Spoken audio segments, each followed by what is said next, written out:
Today I have 3 exercises to help you build your sound in the high register. All of these exercises will help you build an open, rich, high register sound. Let's get started.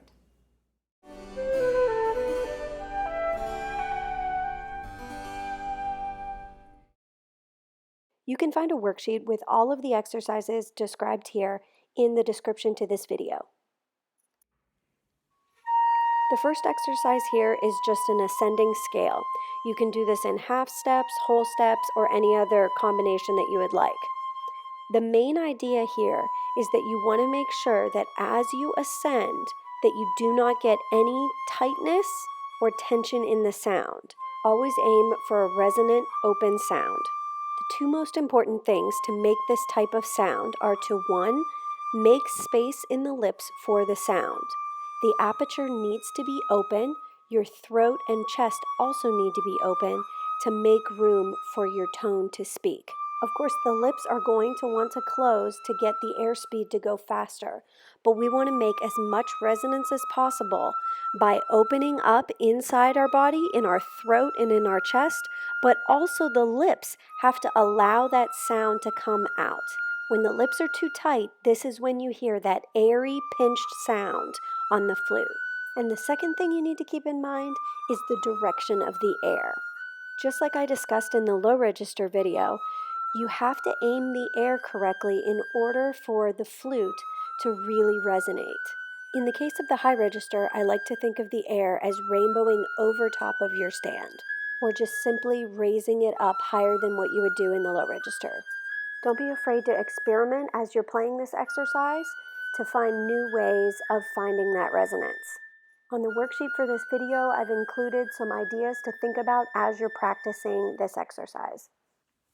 This next exercise I like to call the target practice exercise. It is based on harmonics, so it uses harmonics. If you haven't used those before, don't worry, I'm going to explain and walk you through the process. It is a 5-step process in this exercise, so I'll just lead you through it.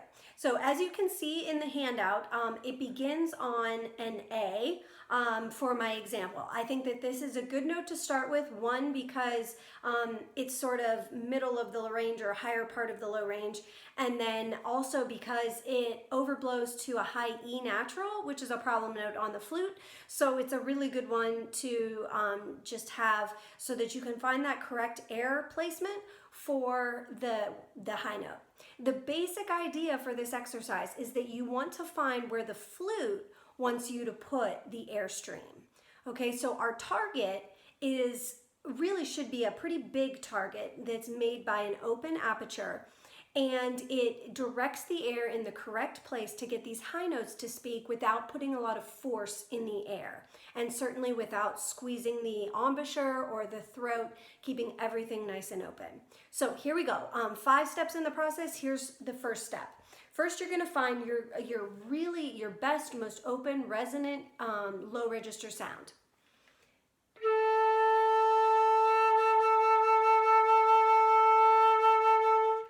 Okay, once you have that, then you're going to use the lips to go up the octave. So I'm going to go from an E, or not really a smile E, but just E to ooh, and you sort of kiss the lips out. Your lips are actually going from this to like that. So they're just sort of pushing out just slightly less than what my hands are showing.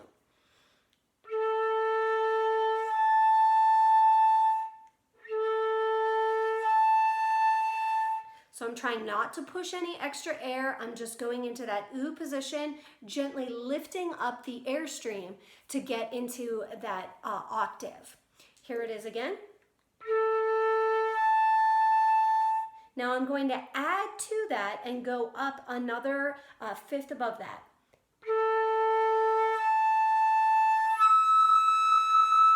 Now, this isn't going to sound good right away. Don't worry about the tone of the harmonic.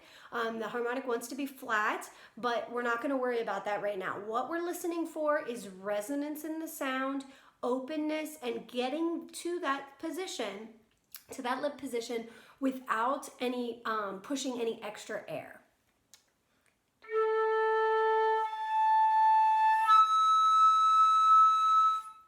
Okay, once we have that, step 4 is to actually go to the real fingering. So I did all of that, all of those first 3 notes, the low A, the A above that, and then the E that is produced by just using an A fingering, just an A natural fingering, and that went up to the high E.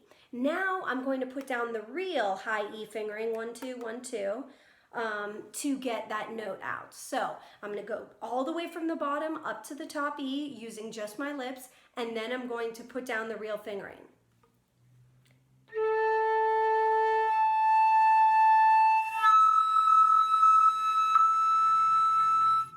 Okay, so I just went and switched, and I slurred everything, including when I switched to the real fingering.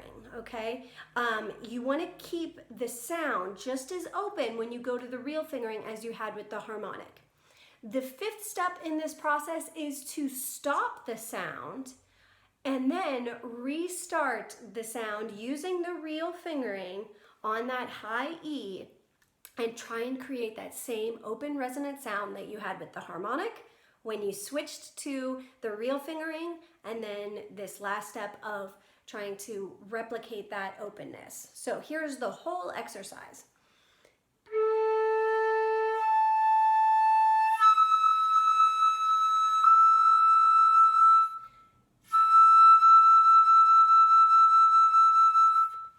Now, I added some vibrato at the end. You can do that any step in the process. It's a little bit easier if you kind of simplify it to do a non-vibrato for this first part of the exercise, but that's the general idea. When you're going through this exercise, you don't want to be in a hurry to get to those next pitches. So some students will want to do this and just get up to those notes as quickly as possible. But that's not the goal of the exercise. The goal is to get there with the least amount of effort by the lips and the air.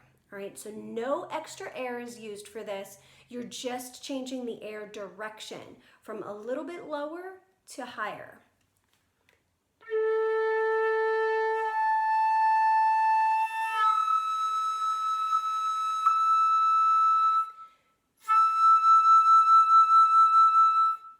If you have a little bit of that brushing sound or some fuzziness in the sound in between harmonics, that's actually a good thing.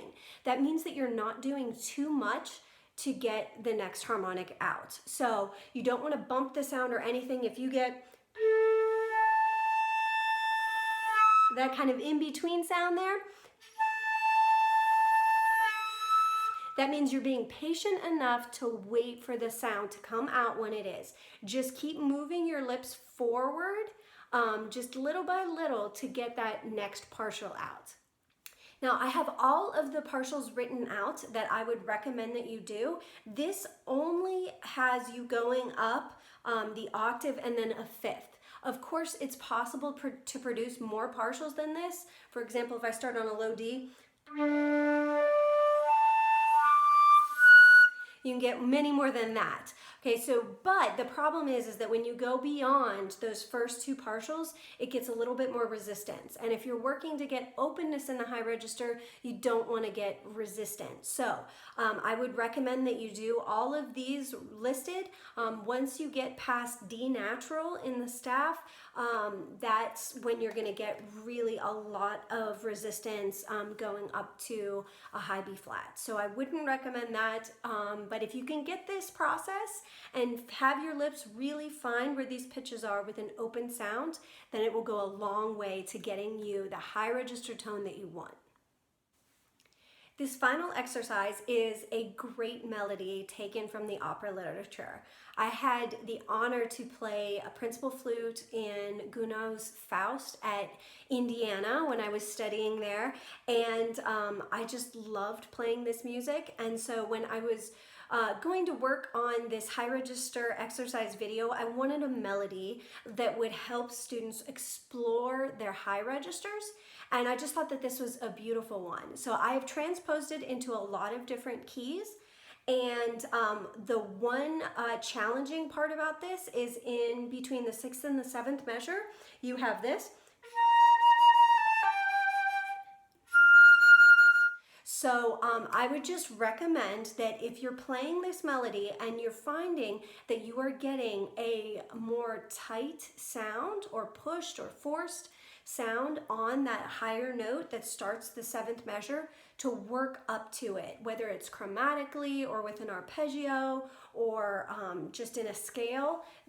Find the sound like you did with the first exercise of just working up and making sure that you're not adding any extra stress to the sound. So I would do it like this.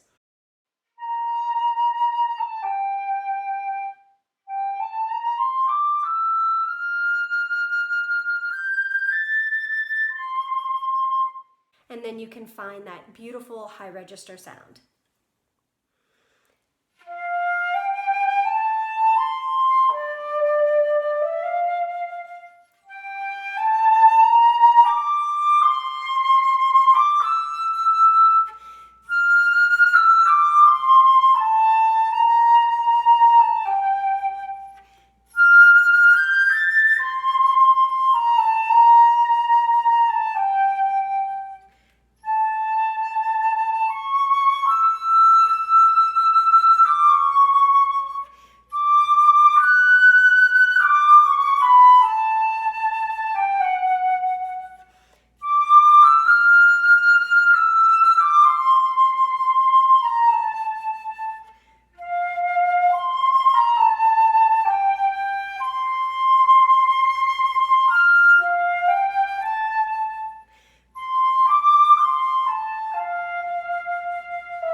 If you enjoyed this video, please consider subscribing to my channel. Thanks so much for watching.